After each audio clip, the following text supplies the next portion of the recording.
and welcome. So this is our Italian Heritage Month. It's June, and our author presentation of Gianna Patriarca, her reading of Nonna and the Girls Next Door. Good morning, everybody. So lovely to be here with you today. Oh, yes, we should do this. Right, so we're going to start with our land acknowledgement.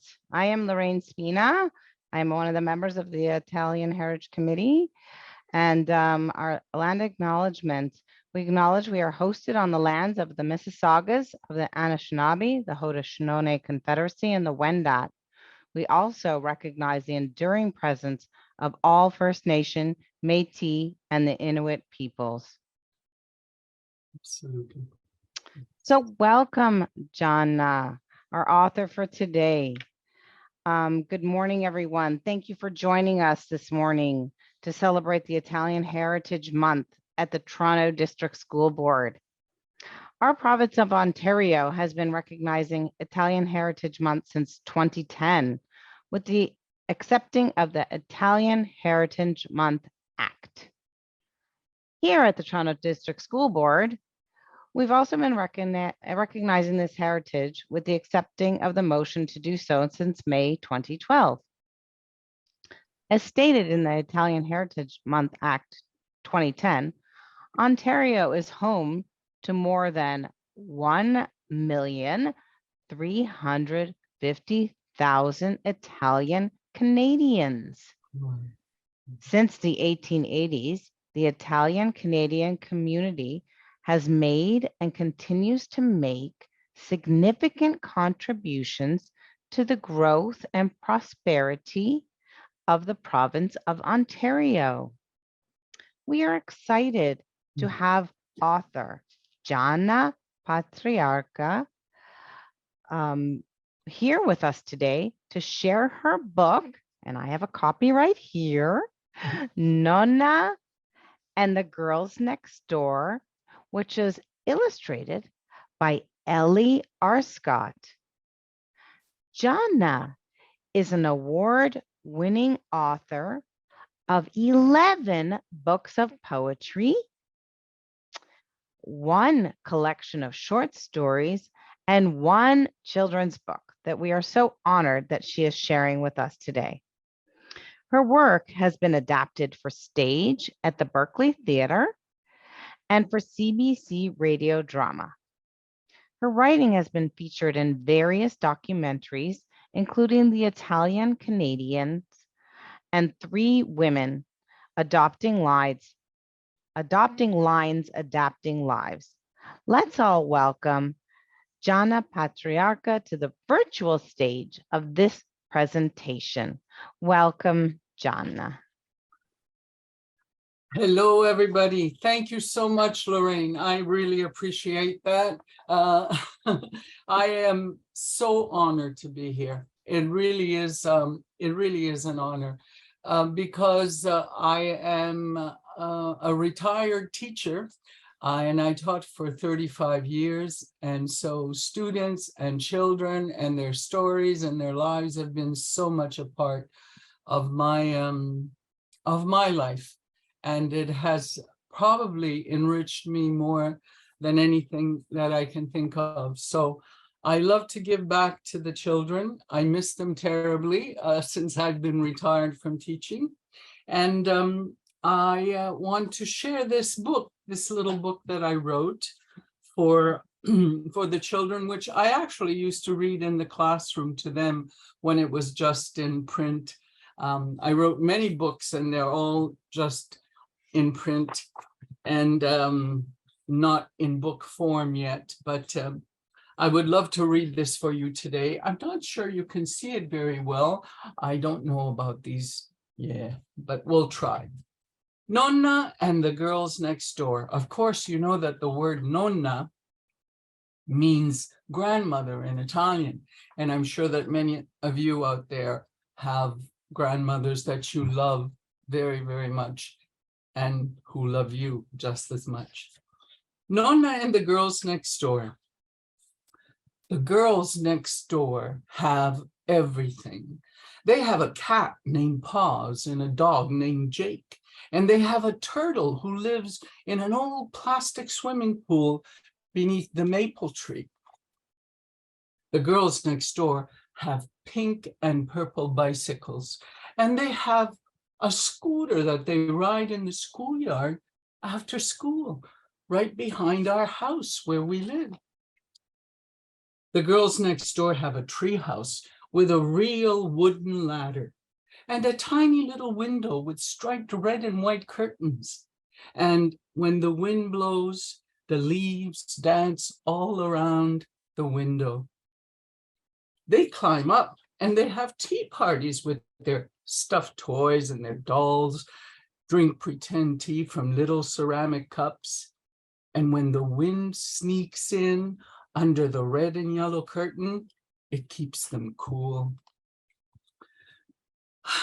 I watch them play from over the fence, in my backyard, but they have so much fun.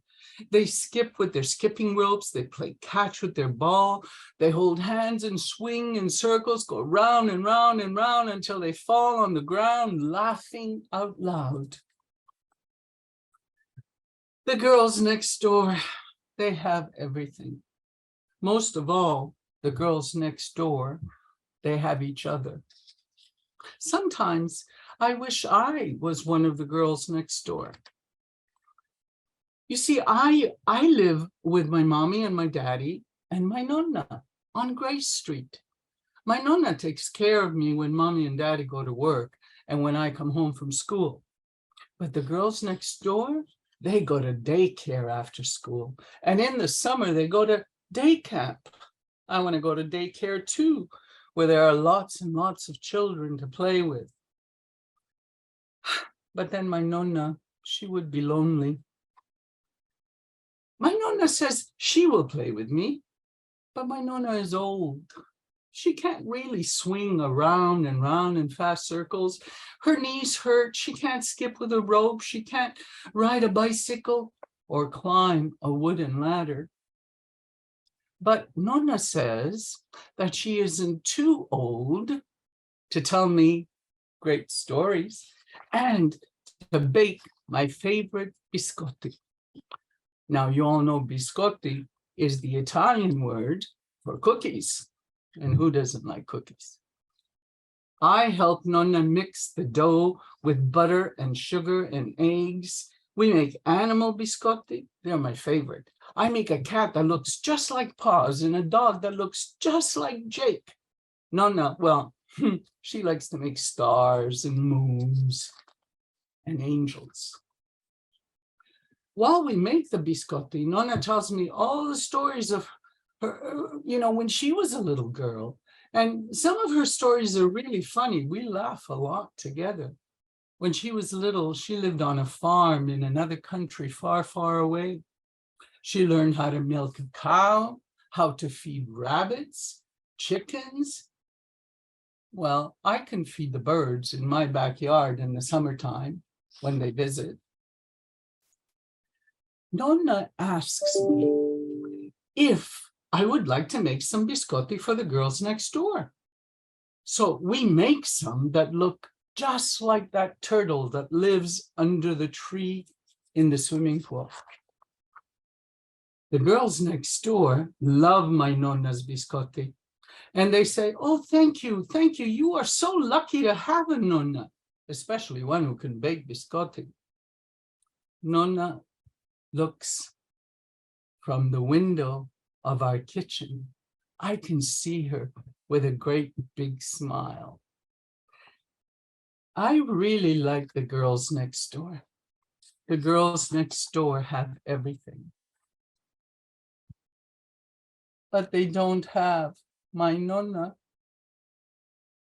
That's a little girl who learns how wonderful things are in her own backyard, in her own kitchen, even when she doesn't have a sister or a brother or a lot of other children to play with.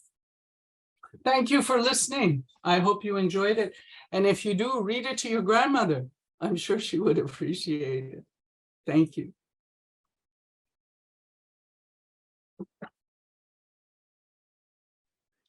Well, that was beautiful, Gianna. I really enjoyed hearing you read it. And I also actually read along with you. Thank you. Thank you so much, Lorraine. I hope the Um, children enjoyed it. yes. So if you have any questions for Gianna, please type them in the chat. And I'm going to ask some questions also so that we can find out a little bit more about Gianna and her writing and her very special book that she just read to us. So the first question that we have here is, Gianna, what was your inspiration to write this very special book, The Nonna and the Girls Next Door? Well, all of my writing, Lorraine, is inspired by the things that I observe, the things that I see, the things that I hear, the life experiences that I've had. And this particular book was inspired by my own little girl, who is an only child. And many, many times when I was a busy working teacher, Nonna, her grandmother, took care of her. And sometimes I think that she felt rather lonely, seeing all the other children in the neighborhood having brothers and sisters and so on. So it sort of inspired this story, because I could see what a wonderful relationship she and grandma had together. And it lasted, until my mother or her grandmother passed away at age 93. So it is a story book, but it is a story based on the experiences of a real child and a real family. So I'm all my writing, really, even the books I write, the poetry, the short stories, are all inspired by realistic observations and things that I see and hear and experience. I wish I had a fantasy, science fantasy, that's that would be more, but I really am interested in the human condition and the human experience and our relationship with the humanity and people. Yeah. Oh, that is beautiful. And we have a few questions that have come in, which is wonderful. So Brittany has asked, when was your book first published? Oh, this particular one was published a year and a half ago by Second Story Press. I actually wrote this a long, long time ago, and I had 50 handmade copies made by an artist friend of mine, Luciano Jacobelli, who has since passed away. And he had originally made these 50 for me personally, which I gave to my family. But just about 3 years ago, Second Story Press decided that they would like to bring it out as a book with their company. And so it is. But it was really written about 15, 20 years ago, when my little girl was about this age. Yeah. So it's an old story, but a new publication by Second Story Press. Yeah. Oh, well, that's very interesting. And thank you, Brittany, for asking that question. Olivia wants to know, although you explained what inspired you to write this book and what inspires you to write stories, but what inspired you to start writing in general? Well, this goes back to my immigrant roots. I came to Canada when I was 8 years old. And when you come to a new country and you don't understand the culture, you don't have the language, And in the 60s, when I came, it was very, very different city than it is now. And many of us didn't have any way of expressing ourselves or anyone to talk to or anyone who actually was interested in listening. And so I found that my notebook and my pencil listened to everything that I had in my head and in my heart, my fears, my anxieties. And I started to write, to get all of those feelings up because it became my friend. So writing became for me an act of survival in a way. And it just always continued. It continued because good friendships continue a lifetime. And so writing was for me my first friend who listened to me and didn't judge me, but allowed my voice to speak. So that's where it all began. I was 8 years old in the basement of my Victorian house out in the East End where we lived. And that was the beginning. A long time ago. Thank you, Olivia, for your question. And Leah wants to know, is your book in the library? Yes, it is. You can the library. They actually have all my books in the library. And that's a wonderful thing because libraries are very important. They are, they are our window to the world. So do ask for it at the library. I'm sure you will enjoy it. Okay, that's great to know. That's great. We have another very good question. I know you've written poetry and short stories. Mhm. So what made you decide then to change your genre to children's book, a children's book? Well, I think that as a writer, I don't think you change genres, Mm, you write in the way that the feeling or the story comes to you. Sometimes it comes in poetry. Sometimes it needs something longer to explain, so you want to write a short story. And then sometimes when you are speaking in the voice of children or seeing the world through the eyes of children, then you have to speak their language. So you have to write in that genre. I'm a writer. I don't like to say poet or, novelist or children's writer. I'm a writer. So whatever moves my spirit and my soul to write, and sometimes we don't choose how it comes out. It chooses us. So I can't really give you a definite answer there. I just can give you a sense of what I feel, and I write as the feeling comes, Sometimes it's poetry, sometimes it isn't. Although if I were to speak to my daughter, when she reads my stuff, she says, "Mom, all your stuff sounds like poetry."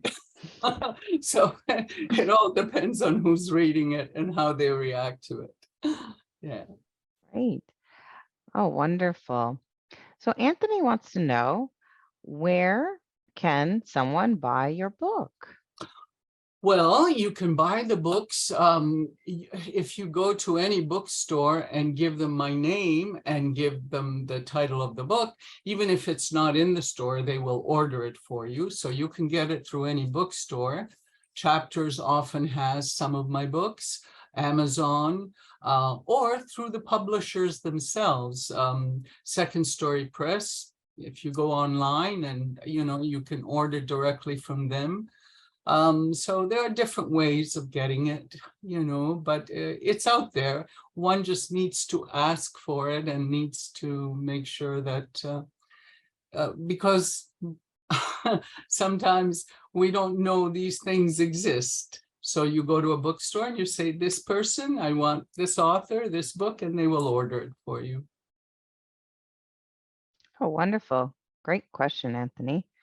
Um, so another question is, we see there's beautiful illustrations in this book. Yes, yes. So what was the process of collaborating with the illustrator. Can you explain that process a little bit? You know, it's amazing. Ellie R. Scott, the illustrator of this book, was sent to me through my publisher, Second Story Press. After they read my story, they also have different artists, and I think that they understood that my story and her whimsical, warm, charming images would go with the story. And they were absolutely right, because when we met, she's a lovely woman and she totally understood the story. And her illustrations are so beautiful and colorful and warm and whimsical and unique. And we just bonded, and that's how it happens. But it happened through my publisher. They certainly have a list of their own artists that they like to use. Yeah. Thanks for the question. Yeah. Yeah. So another good question is, how would you suggest that students would develop their creative writing skills? You know, the only way that you can develop a skill is by doing it and doing it and doing it until it becomes something that you can be proud of. Nothing comes easily in life. Everything needs attention and hard work and dedication and practice. So if you have something that you want, feel passionate about and want to express, work at it, work at it. And believe me, if you love it enough and are passionate enough, it will make you proud, and you will have a product that you will respect. So just work hard, keep going. If you believe in yourself and you believe in what you're doing, it'll get you somewhere. Oh, that's wonderful. And then, do you have a special memory with someone that was your Nonna, or someone that was like a Nonna to you? Oh my goodness, I do. I certainly do, yes. You see, I was born in Italy, and for the first 8 years of my life before coming to Canada to join my father, who had come here earlier with my mom and my sister, I lived with my grandparents. I lived with my grandmother and my grandfather. And so their influence was the very first experience of language, of storytelling, of family love that I possess, and I carry that to this day. So my Nonna and Nonno were very, very special in my life for the first 8 years of my life, and probably the most important 8 years of my life, which I'm sure that many of you are now sharing with some of your grandparents, because I'm sure that many of you are taken care of by your grandparents. If your mom and dad, you know, are busy at work, and, you know, they are your babysitters, they are your caregivers, they are your friends. So cherish those moments, because they're very special. Oh, that's wonderful. Then when you're doing your writing, I know when you started writing when you were 8 and very young, you were using, and you showed us your notebook and your pen and paper. So do you still do that, or do you use a computer now? My goodness, that's funny, because, you know, look at me. I have notebooks, everything I write in notebooks, because, you know, some habits are hard to break.